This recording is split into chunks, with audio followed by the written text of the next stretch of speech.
Hello fellow YouTubers, it's me Tom Versal here. This is about the 20 millionth take of this, but today I'm going to be reviewing the Nintendo Game Boy Micro, and I'm going to show you it, but I'm just getting it prepared here.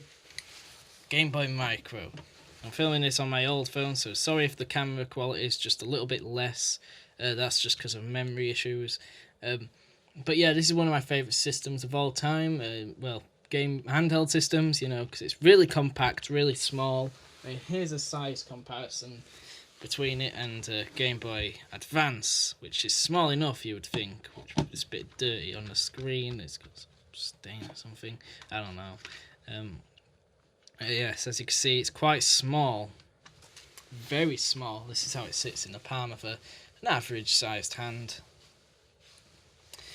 So let's just get into it. I will not be playing on this one though, but I'll just show you this for the time being. These can cost you quite a bit, but I definitely do think that everyone should get one if they're a gamer. They're very good to add to the collection, especially handheld gamers like I used to be. These are really good for the collection. Very small, but they're not cheap, not anymore. I've seen them go for up to about 500, the silver ones, and I don't know if that's a rational price. I don't know how little these sold, but they do go for quite a bit because they're quite collectible and sought after. I got this one for £50, and I do have another one which I actually got before this one. I got it at a game shop, which was £30. This one here, this was £30. It was better quality back then. It's been beaten up by my friend, it seems, because the screen thing comes off, and these are just sort of like painting scratched off, but they're still both pretty good quality. So £30, £50, I would say I got a bargain for what these can go for. But anyway, let's just get into it. So on the left you have these little holes here. Now I'll get into that later, but they are quite not unique, but quite a big factor into the selling point of this thing. On the bottom we have the power on, where the game goes, and a headphone jack, which is better than the SP already, because you got a headphone jack, but it doesn't take old Game Boy games or Game Boy Color games like the SP did. So I guess you're missing out on that. Obviously, because of the size, they couldn't fit the components in. Here we have the volume buttons. It's 2 buttons now instead of a slider, and that's because they also act as the brightness. This thing's properly backlit, with about 5 levels of brightness. Pretty crisp screen you'll get on this thing. On the back there's nothing really interesting, and on the top you've got your really good bumpers. They're very clicky, and you can tell when you've pushed them down because they click and they go quite a bit in. And this is just far better than the SP, you know, just far better than the SP, because those had little dinky shit things. And this is the charger, but it's got its own charger, which is very annoying. You can't use any other thing, it's just got its own charger, but they're relatively cheap for new ones because people still make them. And on the front, of course, we have the screen. Very tiny screen, but it is very crisp at the same time. And you've got a D-pad, B and A. Now let's just turn it on. This thing's out of battery, but I just want to show you these here. When they're red, that means the battery's going to die. When they're not lit at all, that means it's charged. And when they're blue, it means it's charging. And as you can see, the screen is very bright and crisp. It's got a few levels of brightness.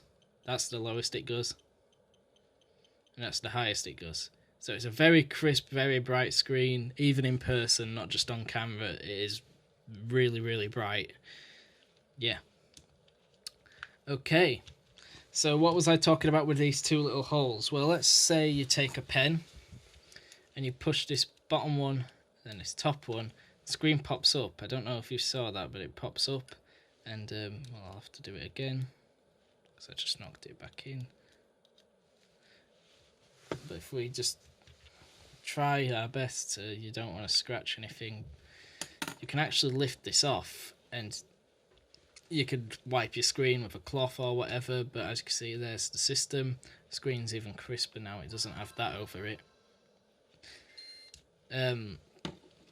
But these are still being made by some people. You can buy different coloured faceplates, different designed ones, and of course, I'm going to show you that here. This one's broken, sadly, the hinges are broke, but these ones aren't. So let's just put this on.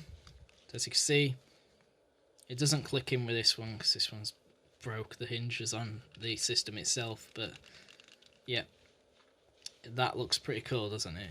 And we could do it for this as well, with this, if only it was fixed.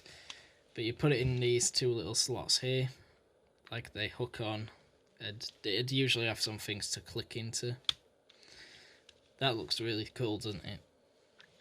And my friend Regan has a pink one with a blue screen, and that is just awesome to look at. Really neat. Alright, let's get into some games. Now, you all know the games for this system. It's got one in it.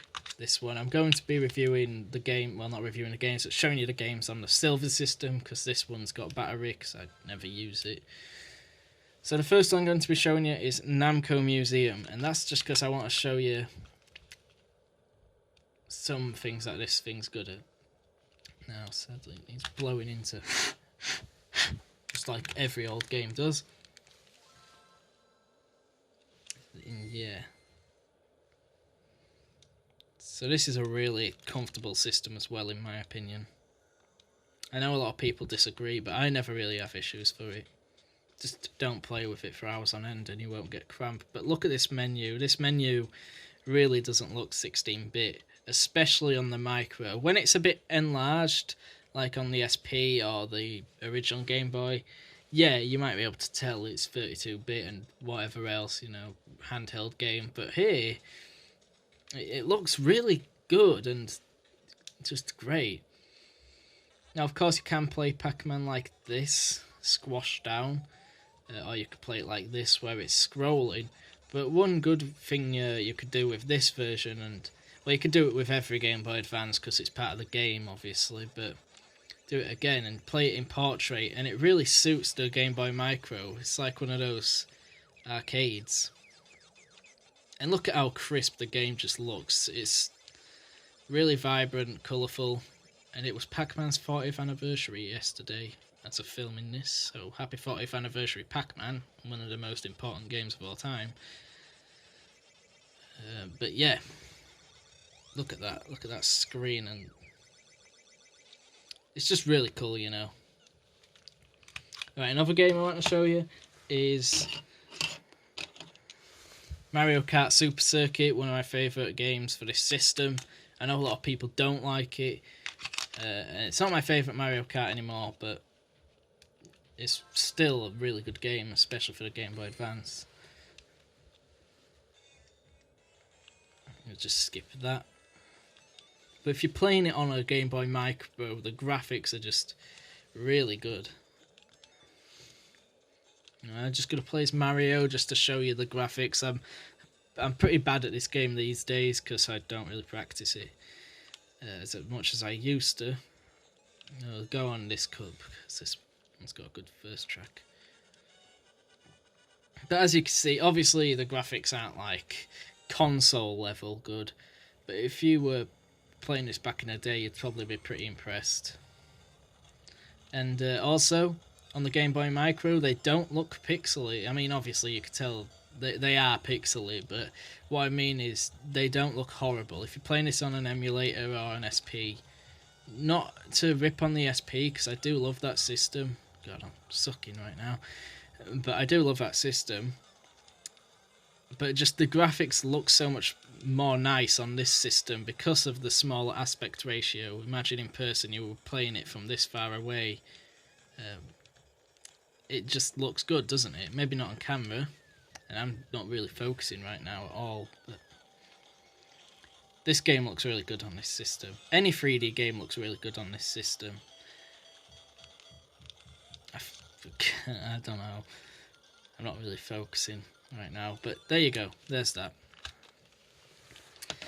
And finally, I just want to show you Metal Slug Advance 1 because it was the first game I ever played, to my knowledge. first proper game. And secondly, I just want to show you what a side-scrolling game's like. Just what a normal 2D game would be, not 3D. So this might take a while to get on. It's got like a million logos, but yeah, hope you're all safe. I'm working on my next Mario Kart review. I'm just doing these sort of little unscripted reviews in the meantime, just so like, I don't know, just to fill the gap really. But this Metal Slug Advance, one of the best games on the system again. I really love this game. Basically just a side-scrolling shooter. It looks really good, doesn't it? Looks really good on any version, obviously, because it's not a 3D one. You can play this on an emulator and it looks okay. If you're playing it on this, because of the form factor, it just looks really nice. I'm just going to get addicted playing this. It's a bit like Contra if you've not played it. I mean, I've played a lot of Metal Slug games, but if you've not played any of them, this one's a good one to start with. It was the first one I played, obviously, if it was one of my first games ever. But there you go. There's Metal Slug Advance. Just showing you what side-scrolling games look like. Yeah. And obviously the sound quality is also really good.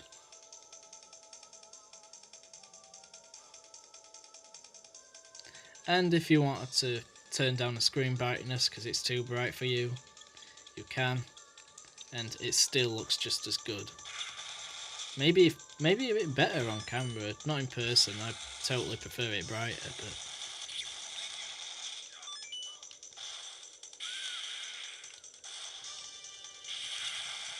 I need to stop before I get addicted. Anyway, alright, so there you go. There's the Game Boy Micro review. Now, as I said, these things can cost quite a bit, at least in England. I don't know about other places. These days, these things can cost quite a bit. But the games themselves are dirt cheap, honestly. They're really cheap. I don't know how much this cost me or whatever, but they're probably around the £10 mark for the better games and maybe about £20–30 for the really good games. But in general, you could pick this up for like £5 probably, or just, you could get so many good games on this system for quite cheap. The form factor's nice. You could just slide it into a front pocket or whatever. You can slide it into any pocket, and it's really tiny. And if you need a quick game, honestly, if you just want to play a quick game of Pac-Man whilst on the bus or the train, this might just suit you, honestly. Really good. Anyway, thank you for watching. I definitely recommend the Game Boy Micro if you're looking for a new handheld to add to the collection. If you've not got a Game Boy Advance, this is definitely one that you should consider getting if you also don't have a Game Boy or a Game Boy Color. If you don't have those, then maybe an SP might be a little bit better. If you have money, then look out for an SP AGS 101. But these are really good. So, looks a bit like a DS, doesn't it? Thank you for watching. Hope you enjoyed. Leave your thoughts on the Game Boy Micro in the comments below. Stay epic.